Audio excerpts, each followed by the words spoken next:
Hello, I just had a real estate education with Uncle G. I'm Maria, and here are my 10 lessons learned on how to get started on real estate part 2. Number 1, the deal is a 10 unit listed for $300,000. The down payment is $70,000 or 23%. The loan will be $230,000. The rate factor, and this is not the interest rate that Uncle G uses, is 6%. That means on the $230,000 loan, your 6% would be $13,800. How did we get that? It's $230,000 times 6%, so that would be $13,800.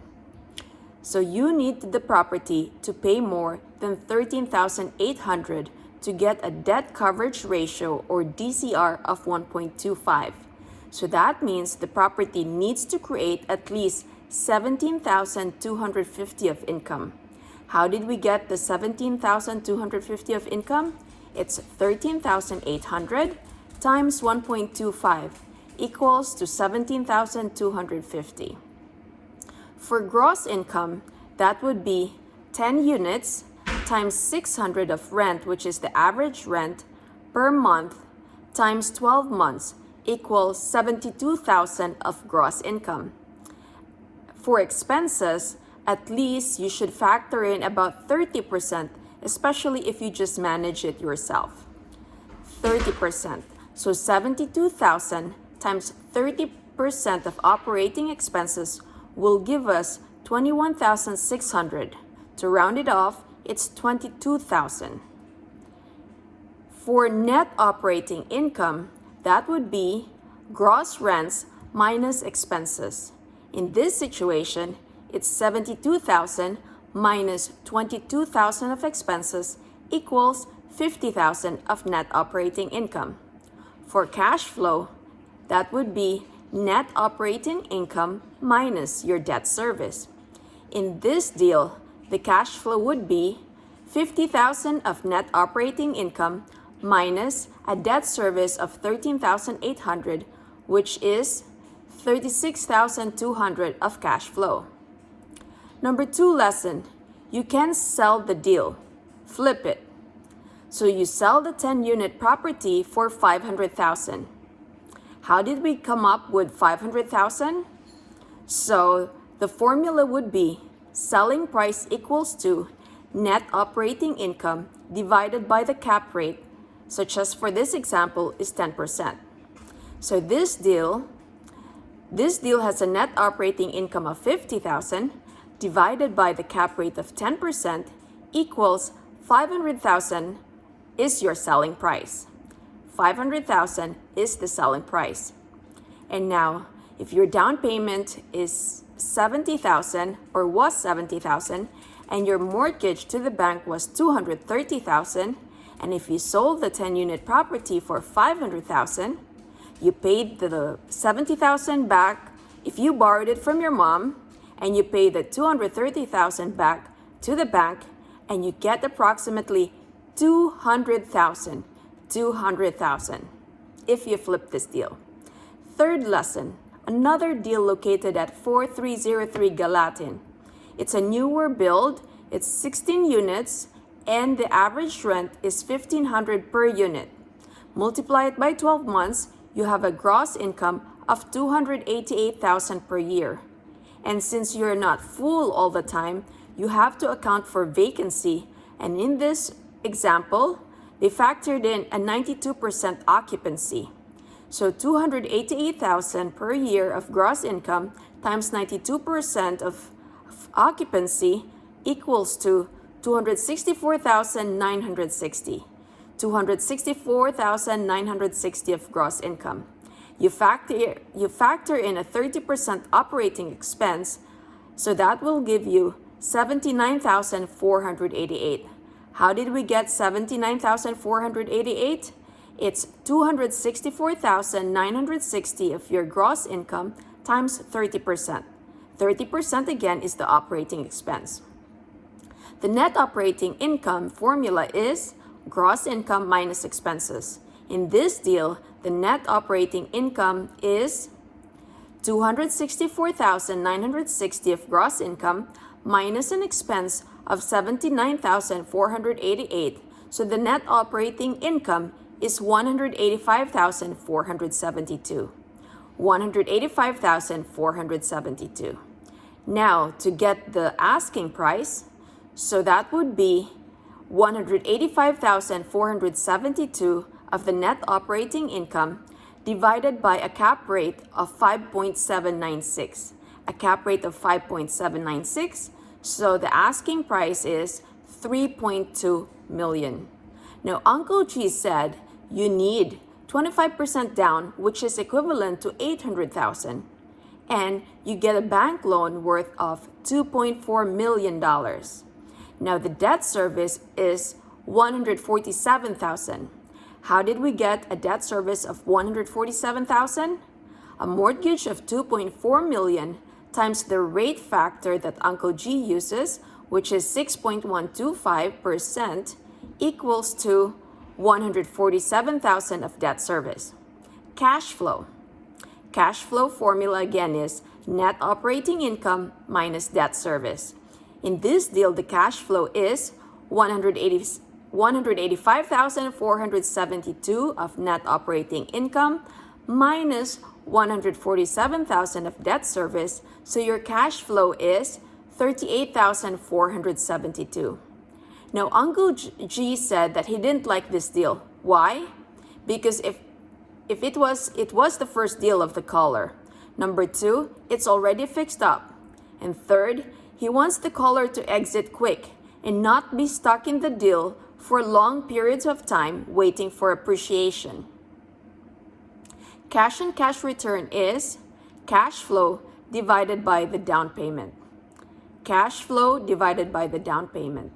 In this case, the cash and cash return is $38,472 of cash flow divided by the $800,000 of down payment, and we multiply it by 100 to get the percent. So the cash on cash return on this deal is 4.809%. Fourth lesson. There was a caller from Fort Lauderdale. He was calling about a deal located in Jacksonville. The selling price is $1.6 million. Uncle G recommends looking in your area where you can go visit the property. He said, "What's tougher than buying in your backyard?" His answer, "It's managing somebody else's backyard." And then you say, "I'm going to hire a manager." Then Uncle G said, "Well, the manager will steal from you. You need to be more worried about the manager than your tenants." Fifth lesson. Start where you live. Unless you're willing to move up to Jacksonville in this case, or you're willing to move to where your apartment is. Number 6. Move to get the money. Number 7. Everybody needs a place to live. Number 8. The deal. It's a 28-unit low-rise apartment located at North Dixie Highway, and it's selling for $650,000, and the advertised cap rate is 6.69% cap rate. The net operating income is purchase price times the cap rate. So in this deal, the net operating income is $650,000 times 6.69% would give us a net operating income of $43,485. Ninth lesson, triple net lease. Triple net lease means you buy a commercial property and you lease it to like a Target or a Walmart or Walgreens, and they take care of all the expenses and the maintenance.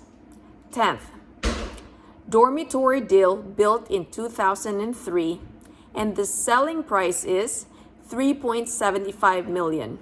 The advertised cap rate is 12%. Uncle G said, the higher the cap rate goes, the more you should become like a Doberman or a pincher with ears straight up. Uncle G buys a 4 to 5% cap rate. The higher the cap rate, the higher the risk. although it does not mean it's a bad thing. You just need to know what you are getting into. Uncle G thinks you need a lot of money to put down in the deal, in this particular deal. And the bank is your partner who will be concerned about the student deal. The biggest deal on this deal is how do you get out of this deal, because you will be calling it a forever dorm house, unless you could start calling it something like converting it into a multifamily apartment deal.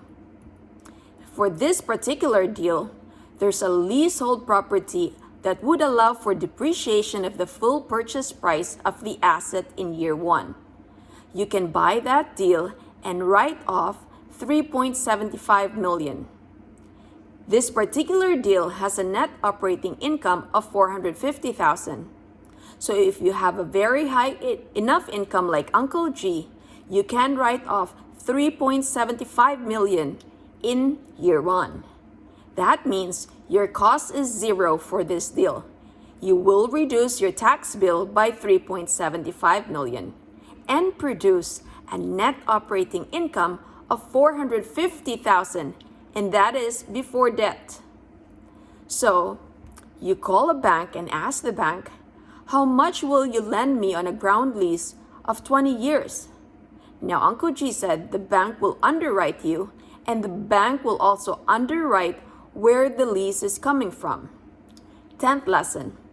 Your big question would be, especially on this deal, how can you get 100% loan? 100% loan. So if $450,000 of net operating income and a debt service of $230,000, if you use 100% loan to value or 100% mortgage. So how did we get $230,000 debt service? It's $3.75 million times a rate factor of 6.125% will give us $229,687. So he rounded it off to $230,000. So the cash flow is net operating income minus your debt service. So in this case, $450,000 of net operating income minus $230,000 of debt service will give us a cash flow of $220,000 without money, and you had a tax write-off. I hope you learned something. Take care and God bless.